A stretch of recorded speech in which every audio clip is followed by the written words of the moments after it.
Hello student, इस video के अंदर हम चैप्टर नंबर 3 मेटल्स और नॉन मेटल्स को डिस्कस करेंगे। 3 स्टेप की हमने बात की थी। सबसे पहला स्टेप था हमारा एनरिचमेंट ऑफ ऑर्स।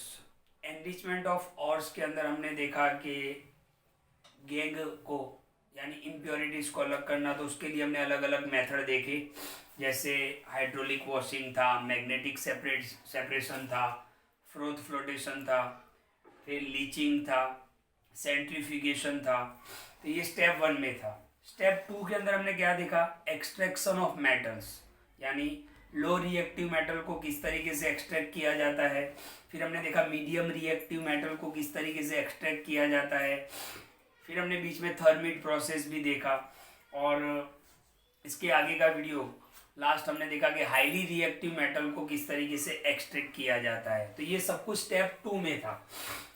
अब ये फर्स्ट और सेकेंड स्टेप से हमें जो भी मेटल एक्चुअली मिलते हैं वो प्योर नहीं होते, 100% प्योर नहीं होते हैं।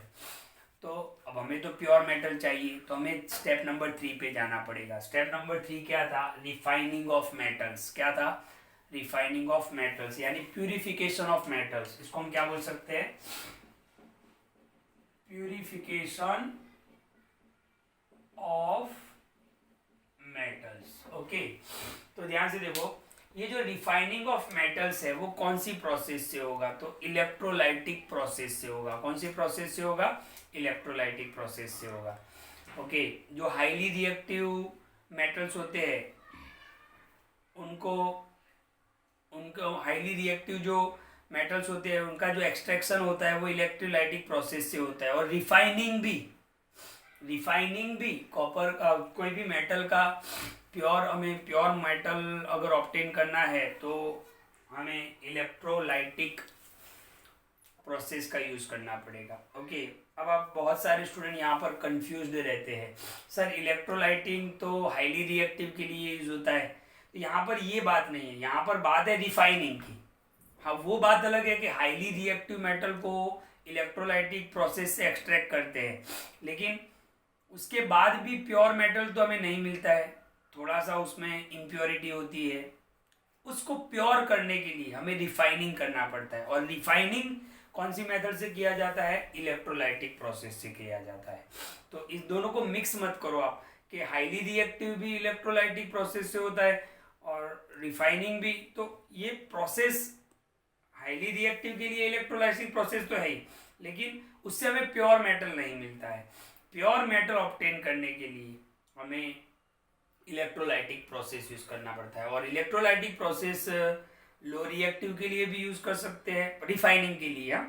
रिफाइनिंग के लिए लो रिएक्टिव के लिए भी, मीडियम रिएक्टिव के लिए भी, और हाईली रिएक्टिव जो मेटल है उसके लिए भी। यहाँ पर हम बात करेंगे इलेक्ट्रोलाइटिक रिफाइनिंग ऑफ कॉपर, जो आपकी टेक्स्ट बुक में बताया गया है। अब आप बोलोगे सर कॉपर तो लो रिएक्टिव है, हमने और से कॉपर को तो निकाल लिया है। देखो, सबसे पहले क्या था? कॉपर आपको कौन से फॉर्म में मिलता है? Copper sulphide. आपने क्या कर दिया? सल्फाइड को अलग कर दिया। अब आपके पास जो कॉपर आया है वो 100% प्योर नहीं है। ओके, कॉपर क्या था? लो रिएक्टिव था। आपको याद होगा कॉपर कौन से फॉर्म में मिलता है नेचर से? Copper sulphide. सल्फाइड हटाने के लिए हमने कौन सा प्रोसेस यूज किया था? Roasting method. ओके, तो हमें कॉपर तो मिल गया, लेकिन वो जो कॉपर हमें मिला था वो 100% प्योर नहीं था। उस कॉपर को 100% प्योर करने के लिए हमें इलेक्ट्रोलाइटिक रिफाइनिंग करना पड़ेगा। ओके, तो आई होप आपको समझ में आया होगा कि इलेक्ट्रोलाइटिक ये स्टेप 3 है, refining of metals. Refining of metals, यहाँ पर हम देखेंगे इलेक्ट्रोलाइटिक रिफाइनिंग ऑफ कॉपर। ये फिगर भी आपको समझा रहा हूं मैं, लेकिन पहले कुछ पॉइंट समझ लेते हैं। देखो, the metals obtained from their ores are not very pure.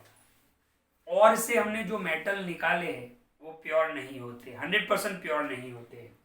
It is essential to purify the metals, इसीलिए मेटल्स को प्यूरिफाई करना जरूरी है, प्योर करना जरूरी है। Okay, most widely used method for refining of impure metals, जो भी हमें इम्प्योर मेटल मिले हैं और से, उसको प्योर करने के लिए हमें इलेक्ट्रोलाइटिक प्रोसेस जो है वो यूज करना होता है। और मोस्ट वाइडली यूज्ड और सबसे ज्यादा यूज होने वाला ये मेथड है। Okay, copper, zinc, tin, nickel, silver and gold are refined by electrolytic. Copper है, जिंक है, टीन है, निकल है, गोल्ड है, सिल्वर है, इनको रिफाइंड किया जाता है ना, इनको रिफाइंड किया जाता है कौन सी मेथड से? इलेक्ट्रोलाइटिक मेथड से। अब हम देखते हैं यहाँ पर कॉपर को किस तरीके से रिफाइन किया जाएगा, तो बिल्कुल ध्यान से देखें। ओके, तो यहाँ पर हम देखेंगे, फिगर से समझेंगे कि रिफाइनिंग ऑफ कॉपर, कि कॉपर को प्योर फॉर्म में हम कैसे ऑब्टेन कर सकते हैं। ओके, ध्यान से देखो, तो कॉपर को अगर आपको निकालना है तो आपको कॉपर सल्फेट CuSO4 ये सॉल्यूशन लेना पड़ेगा। क्या लेना पड़ेगा? ये सॉल्यूशन। जिस मेटल को आपको प्योर फॉर्म में लाना है उसका ही आपको सॉल्ट लेना पड़ेगा। तो यहाँ पर कॉपर का रिफाइनिंग हम देखते हैं तो हमें कॉपर सल्फेट, अगर आपको एल्यूमिनियम ऑब्टेन करना है तो आप एल्यूमिनियम सल्फेट का यूज करोगे। तो यहाँ पर हम एज अ सॉल्यूशन क्या लेंगे? Copper sulphate. तो ये जो आप ब्लू कलर में देख रहे हो डॉटेड लाइन, ये जो ब्लू कलर की जो डॉटेड लाइन डॉटेड देख रहे हो आप, ये सब क्या है? CuSO4 यानी कॉपर सल्फेट। ओके, ये रेड कलर में क्या है वो हम लास्ट में देखेंगे।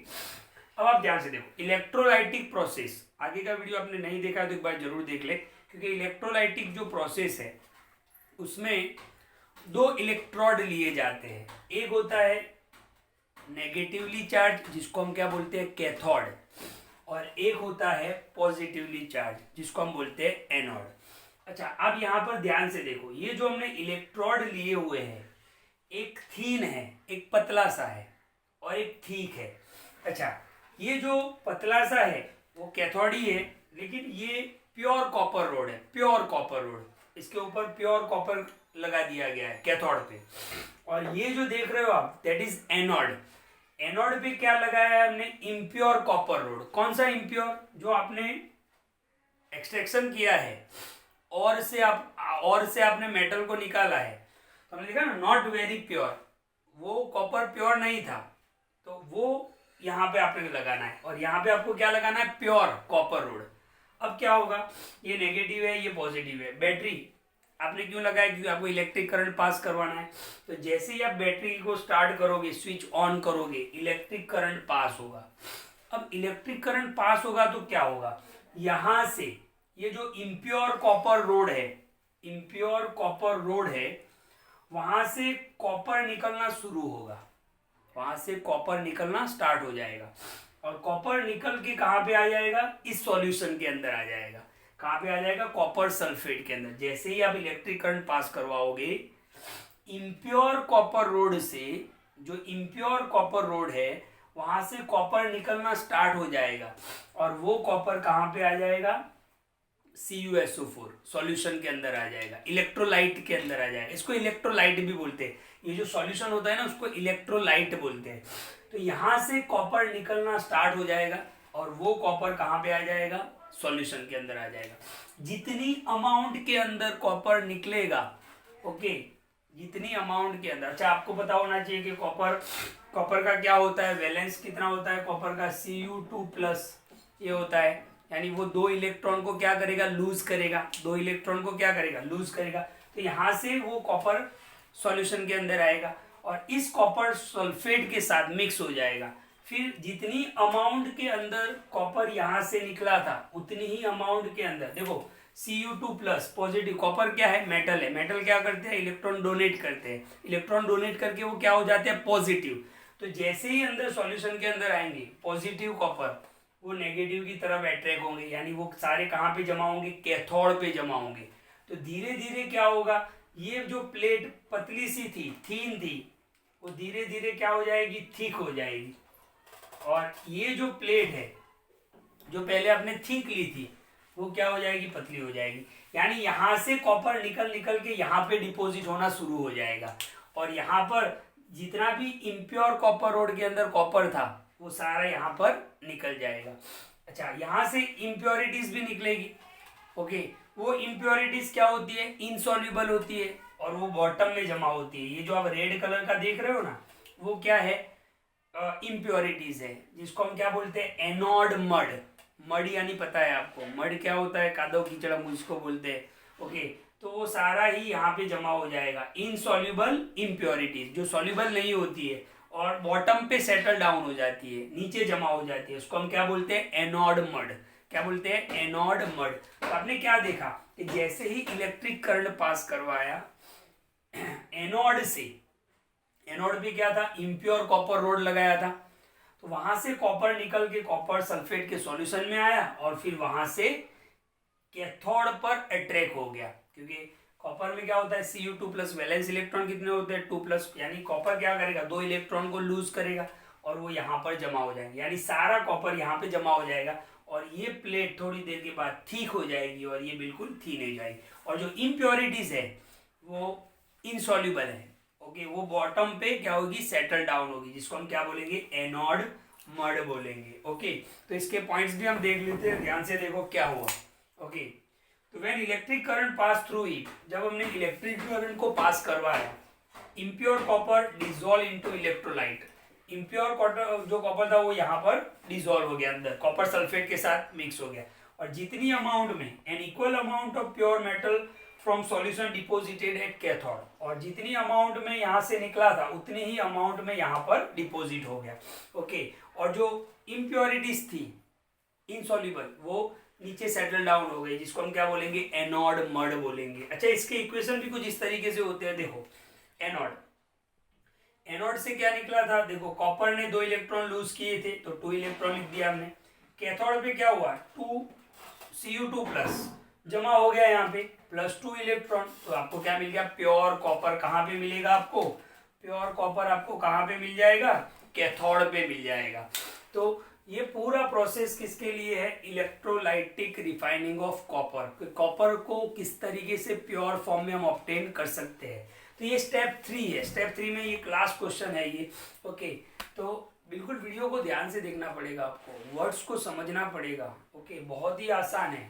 करना क्या है, याद क्या रखना है आपको, कि जैसे ही इलेक्ट्रिक करंट पास करवाओगे यहाँ से कॉपर निकल के यहाँ आपके सॉल्यूशन में क्या हो जाएगा? डिसॉल्व हो जाएगा, और यहाँ से जितना कॉपर निकलेगा उतना ही कॉपर यहाँ पर कैथोड पे जमा होगा। ओके, और नीचे जो मड रह जाएगा उसको हम क्या बोलेंगे? Anode mud. तो ये स्टेप 3 था, रिफाइनिंग ऑफ मेटल्स। इसी तरीके से आप, मैंने बताया ना, जिंक, टीन, निकल, गोल्ड, सिल्वर, इसको भी रिफाइन कर सकते हैं, लेकिन आपकी टेक्स्ट बुक में कॉपर का दिया है। अच्छा, जिसको आपको रिफाइन करना है उसी का हम सॉल्ट लेंगे। जैसे कॉपर को रिफाइन करना है तो कॉपर सल्फेट लेंगे, एल्यूमिनियम को रिफाइंड करना है तो एल्यूमिनियम सल्फेट लेंगे। अच्छा, तो यहाँ पर ये स्टेप 3 में एक ही क्वेश्चन है। अब हमारा एक लास्ट पॉइंट बाकी रह गया है, कल हमारा ये चैप्टर पूरा हो जाएगा। कोरोजन जो ऑलरेडी हमने पढ़ा है, और एलॉय। ओके, ये 2 पॉइंट बाकी रहते हैं, कल हमारा चैप्टर ये पूरा हो जाएगा, फिर हम सीधा ही कंस्ट्रक्शन स्टार्ट करेंगे। Okay, thank you.